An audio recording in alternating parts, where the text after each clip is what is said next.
Apakah kalian sudah mendengar naratif teks sebelumnya? Pernah nggak mendengar naratif teks sebelumnya? Pernah sih, Miss. Pernah ya? Belum. Okay, today we're going to learn about narrative text.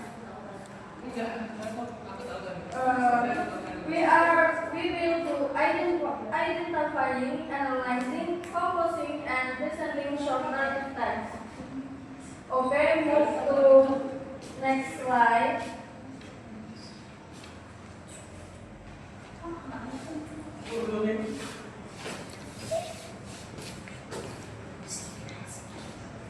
Okay, do you know what is the definition of narrative text? No, Miss. Okay, the definition of narrative text is a text that tells a series of interconnected events. Jadi, teks naratif itu adalah teks yang menceritakan serangkaian peristiwa atau kejadian yang saling berkaitan. Nah, it can be real and imaginative. Itu bisa berupa peristiwa nyata atau imajinasi ya. Okay, next move to social functions. What is the social function of the narrative text?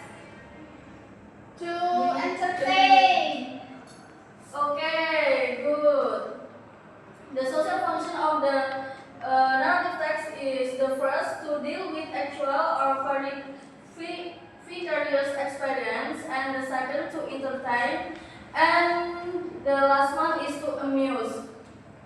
And to entertain the reader or listener while conveying a moral message and live values through the character's experience. Nah, jadi kalian kalau mendengar cerita naratif itu terhibur nggak? Terhibur. Nah, fungsi sosial dari teks naratif itu adalah untuk menghibur readers, pembacanya. Okay, next. What the spectrum of the text narrative? Apakah kalian tahu? Belum, Miss. Nah, jadi jenis-jenis teks naratif itu ada 4. Yang pertama, fairy tale. Apa itu fairy tale? What is the fairy tale? Apa artinya? Dunia itu yang No. dunia imajinasi, dunia peri. Ya, apa? Lebih tepatnya apa? Fantasi. Dongeng. For example dari dongeng adalah Cinderella kalau di ini ya, di universe-nya. Yang kedua fable atau fable. Contoh dari fable adalah The Tortoise and the Hare. Kura-kura dan kelinci. Okay, the third is legend. Apa itu legend, guys? Apa itu legend? Legenda. Ya, legend adalah cerita legenda. Apa contohnya kalau di Indonesia? Maling Kura. Ya, Maling Kura. Terus apa lagi? Danau Toba. Roro Ya, Jonggrang. Danau Toba, Roro Jonggrang. Terus yang terakhir adalah myth atau mitos.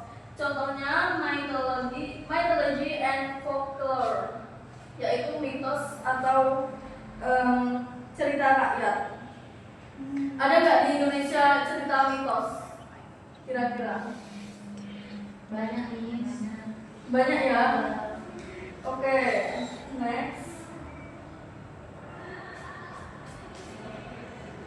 We move to story tension curve atau generic structure. Nah, jadi struktur general dari narrative text adalah yang pertama yaitu orientation. Yang dimana orientation ini berisi tentang introductions of characters, time, and place. Jadi berisi tentang perkenalan tokoh, waktu, dan tempat. Dan yang kedua adalah communications. Berisi problems or conflicts faced by characters begin to emerge. Yaitu berisi tentang masalah-masalah yang dihadapi oleh tokoh tersebut. Yang ketiga ketiga, resolutions. Yang berisi resolution of the occurring conflict. Jadi struktur generik yang ketiga yaitu resolution atau berisi tentang penyelesaian dari si konflik tadi. Oke, yang keempat ada coda, reorientation or coda, story closure or moral message. Nah, biasanya di coda itu berisi apa? Kalau di teks naratif. Who is no guys? Siapa yang tahu? Nggak tahu nih. Berisi pesan moral. Oke, pesan moral. Then next.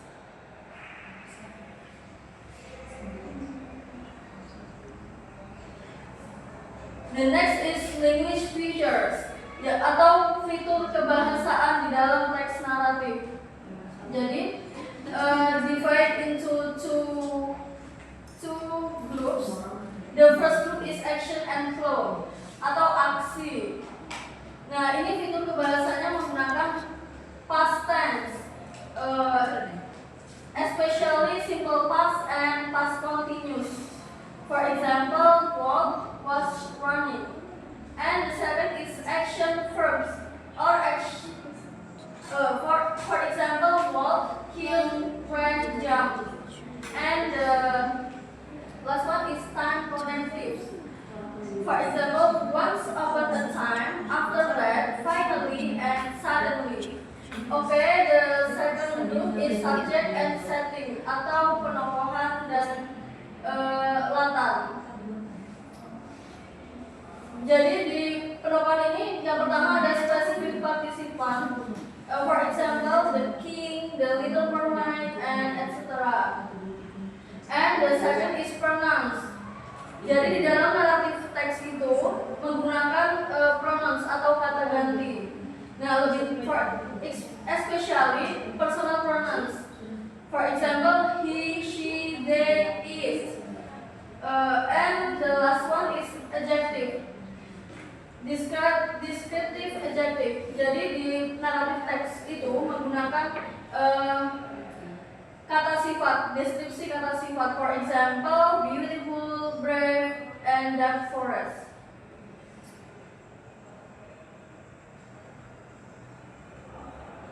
Okay, we move to case study. For example, ini teks yang ada di buku sini. Who can read the text, guys? Okay, Una. Orientation ya, Miss? Yeah. Okay. Once upon a time, there lived an old fisherman and his wife in a small hut near the sea. They were very poor. Okay. Jadi di orientation ini terdapat time connective. Nah, time connective-nya itu once upon a time. Jadi suatu waktu. Nah, itu adalah connective time connective atau penghubung waktu. And there lived an old. That is menunjukkan spesifik partisipan. Jadi tokoh spesifiknya itu an old fisherman and his wife in small hut. Okay, the second one is complication. Who can read the complication? Fadila, can you read the complication? One day, the fisherman caught a golden fish that could talk. The fish begged to be released, and his wife kept asking for more and more wishes until she was never satisfied. Okay, good. Nah, jadi di sini tuh menggunakan action verbs or past tense. Ini caught a golden fish. That is bentuk past tense. And climax or big conflict or complications. Di mana letak klimaksnya? Ada yang tahu di mana letak klimaksnya? More That is why. in the last sentence. Yeah, the last sentence. Okay, next.